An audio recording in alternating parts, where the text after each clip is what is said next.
ഓം ശ്രീനാരായണ പരമഗുരവേ നമഃ. ഗുരുമാർഗത്തിലേക്ക് ഏവർക്കും സ്വാഗതം. ഗുരുവിൻ്റെ ആത്മോപദേശ ശതകം നമ്മൾ 50-ാമത്തെ ശ്ലോകത്തിലേക്ക് പ്രവേശിക്കുമ്പോൾ ഗുരു നമ്മളുടെ ചുറ്റും നടക്കുന്ന ഓരോ കാര്യങ്ങളെ എടുത്ത് സൂചിപ്പിക്കുമ്പോൾ തന്നെ പലപ്പോഴും പലരുടെയും ഒരു ധാരണ അദ്വൈതം അല്ലെങ്കിൽ ആത്മീയത എന്ന് പറയുന്നത് ഒരു സാങ്കല്പികമായിട്ടുള്ള ഒരു തലത്തിൽ പ്രവർത്തിക്കുന്ന ഒന്നാണ്, അങ്ങനെ ജീവിക്കുന്നവരാണ് എന്നൊരു ധാരണയുണ്ട്. ഒരിക്കലും അങ്ങനെയല്ല. അവർ മഹർഷിമാർ ആയിരക്കണക്കിന് വർഷങ്ങൾക്ക് മുൻപാണ് നമുക്കൊരു ശരിയായ രീതിയിലുള്ളൊരു ജീവിത പദ്ധതി, നമ്മുടെ മനുഷ്യൻ്റെ ചിന്തകളെ, അവൻ്റെ സംസ്കാരത്തെ ഒക്കെ നിലനിർത്തുന്ന രീതിയിൽ ഉള്ള ഒരു ജീവിതശൈലി നമുക്ക് പകർന്ന് നൽകിയത്. പക്ഷെ അതിനകത്ത് വന്ന മൂല്യച്യുതികളാണ് വഴിതെറ്റി ആളുകളെ നയിച്ചതും, അതുപോലെ തന്നെ സമൂഹത്തിൽ അല്ലെങ്കിൽ കുടുംബത്തിൽ, വ്യക്തിപരമായി ജീവിതത്തിലൊക്കെ കനത്ത പാളിച്ചകൾ സംഭവിച്ചതും സംഭവിച്ചുകൊണ്ടിരിക്കുന്നത്.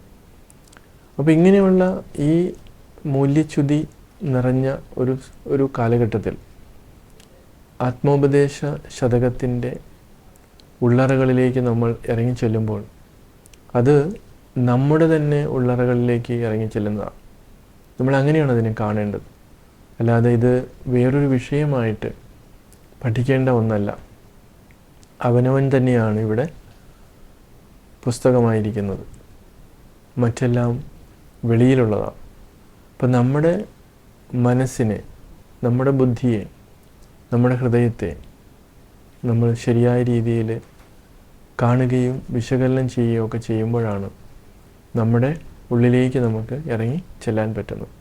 അപ്പോൾ ഇവിടെ ഗുരു അതുകൊണ്ട് പറയുകയാണ്, നിലമൊട് നീരതുപോലെ കാറ്റു തീയും, വെളിയും അഹങ്കൃതി വിദ്യയും മനസ്സും, അലകളും ആഴിയും എന്നു വേണ്ട എല്ലാം ഉലകവും ഉയർന്ന് അറിവായി മാറിയിടുന്നു. അപ്പോൾ ഇവിടെ നിലം എന്ന് പറയുന്നത് ഭൂമിയാണ്. പഞ്ചഭൂതങ്ങളെക്കുറിച്ചിട്ടുള്ള ഒരു വിശകലനമാണ് തരുന്നത്.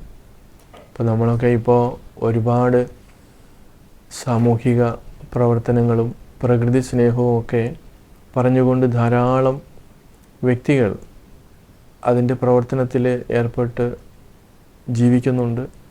അതൊരു ഉപജീവന മാർഗമായി കാണുന്നുണ്ട്. മറ്റുള്ളവരെ ഉപദ്രവിക്കാൻ വേണ്ടിയിട്ടും അത് ഉപയോഗിക്കുന്നുണ്ട്.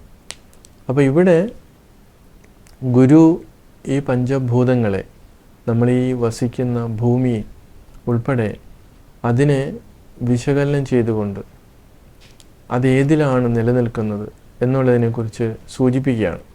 അപ്പം നിലമൊട് നീരതുപോലെ, അതേപോലെ തന്നെ ജലം, അത് കാറ്റ്, തീ, വെളി എന്ന് പറഞ്ഞാൽ ആകാശമാണ്, അഹങ്കൃതി ഞാനെന്ന ഭാവം, വിദ്യ തന്നെയാണ് മനസ്സ്, അല തിരകളാണ്, ആഴി കടലാണ് എന്ന് വേണ്ട ഇതെല്ലാം ഉയർന്ന് എല്ലാ ഉലകവും ഉയർന്ന് അറിവായി മാറിയിടുന്നു.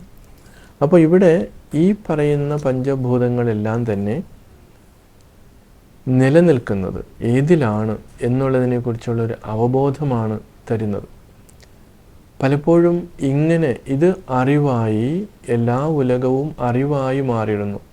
അറിവെന്ന് പറയുന്നത് ഗുരുവിൻ്റെ ഒരു പ്രത്യേക പദപ്രയോഗമാണ്. അതായത് ദൈവമെന്നും ഈശ്വരനെന്നും പരമ്പൊരുളെന്നും അതുപോലെ അള്ളാഹു എന്നും അതുപോലെ ഏതൊക്കെയാണോ പരമാത്മാവ്, ഈ പരമമായിട്ടുള്ള ഈശ്വരനെ, അതായത് ഈ പ്രപഞ്ചത്തെ സൃഷ്ടിച്ച് പരിപാലിച്ചു പോരുന്ന അദൃശ്യമായിട്ടുള്ള ആ ശക്തിവിശേഷം, അതിനെയാണ് ഗുരു അറിവെന്ന് പറയുന്നത്.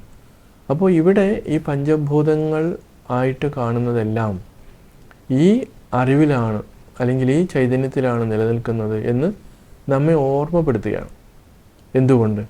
അപ്പം നമ്മളുടെ ഇന്നത്തെ പ്രകൃതി പരിരക്ഷിക്കുന്നവർക്ക്, അല്ലെങ്കിൽ ഈ ഭൂമിയിൽ വരുന്ന മാലിന്യങ്ങൾ, അതുപോലെ എല്ലാത്തിനെയും കുറിച്ചും ഒരു അവബോധം, ഒരു അവയർനെസ് ഇവിടെ നമ്മളുടെ സൊസൈറ്റിയിൽ പലരും നടത്തുന്നുണ്ട്.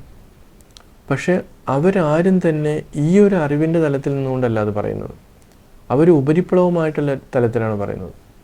അപ്പോൾ ഈ സത്തിൽ നിന്നാണ്, ഈ ചൈതന്യത്തിൽ നിന്നാണ് ഈ ഉലകം, അപ്പോൾ ഈ ഇതുണ്ടായിരിക്കുന്നത്. അതിൽ നിന്ന് വന്നിട്ടുള്ള പഞ്ചഭൂതങ്ങൾ, ജലവും അഗ്നിയും വായുവും ഒക്കെ മലിനമാകാതെ സൂക്ഷിക്കേണ്ടതിൻ്റെ ഉത്തരവാദിത്വം ഈ അറിവിൽ നിന്ന് നമ്മൾ നോക്കുമ്പോൾ സ്വാഭാവികമായിട്ട് നമ്മളിലേക്ക് വന്നു ചേരുകയാണ്. പക്ഷേ ഈ അറിവ് പകർന്നു കൊടുക്കാത്തത് കൊണ്ടോ നമ്മളെല്ലാം അലസന്മാരായി. ഇപ്പം നമ്മുടെ തൊട്ടടുത്തുള്ള ജലാശയം, അത് ശുദ്ധജല തടാകമായിരിക്കാം, തോടായിരിക്കാം, കനാലായിരിക്കാം, നദിയായിരിക്കാം, എന്തും ആയിക്കോട്ടെ, ഈ ജലവും ഈ ഭൂമിയും ഈ വായുവും ഒക്കെ ആ ചൈതന്യത്തിൻ്റെ തന്നെ പൊരുളുകളാണ്, അതിൻ്റെ തന്നെ വികാരങ്ങളാണ്, വിവിധങ്ങളായിട്ടുള്ള ഭാവങ്ങളാണ് എന്നുള്ള രീതിയിൽ നമ്മളതിനെ കാണുമ്പോഴോ, ഇപ്പോൾ നമ്മുടെ ഈ സനാതന സംസ്കാരത്തിൻ്റെ ഭാഗമായിട്ട് പ്രത്യേകിച്ച് നമ്മുടെ കേരളത്തിലൊക്കെ കാവുകളുണ്ടായിരുന്നു.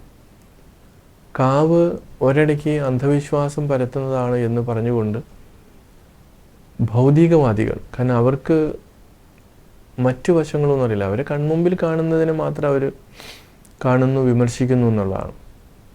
അപ്പോൾ ആ കാവുകൾ നിലനിർത്തിയിരുന്ന സമയത്ത് എത്രയോ ആ പരിസരത്തിന് എത്രയോ ശുദ്ധമായിട്ടുള്ള വായു ലഭിക്കുമായിരുന്നു, ശുദ്ധമായ ജലം ലഭിക്കുമായിരുന്നു. അതേപോലെ ചുറ്റിപ്പറ്റി നിൽക്കുന്ന ഈ പഞ്ചഭൂതങ്ങളെല്ലാം വളരെ ശുദ്ധമാകുമായിരുന്നു. അപ്പോൾ ദൈവത്തിൻ്റെ പേരിലാണ് അത് നിലനിർത്തിക്കൊണ്ടിരുന്നത്. എന്തുകൊണ്ടാണ് അങ്ങനെ പറയാൻ കാരണം? ദൈവത്തിൻ്റെ പേരിലൊരു ഭയമുള്ളത് കൊണ്ടാണ്.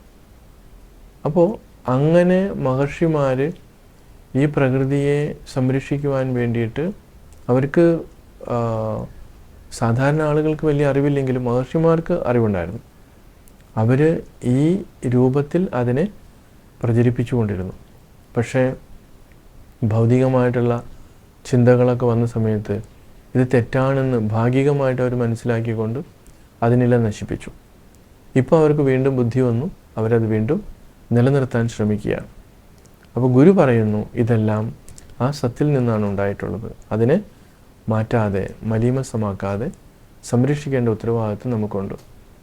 അതുപോലെ തന്നെയാണ് നമ്മുടെ അകത്തുള്ള ആ ചൈതന്യത്തെയും തിരിച്ചറിഞ്ഞുകൊണ്ട് നമ്മൾ മുന്നോട്ട് പോകണം. തീർച്ചയായിട്ടും അതിന് സാധിക്കട്ടെ. നമസ്കാരം.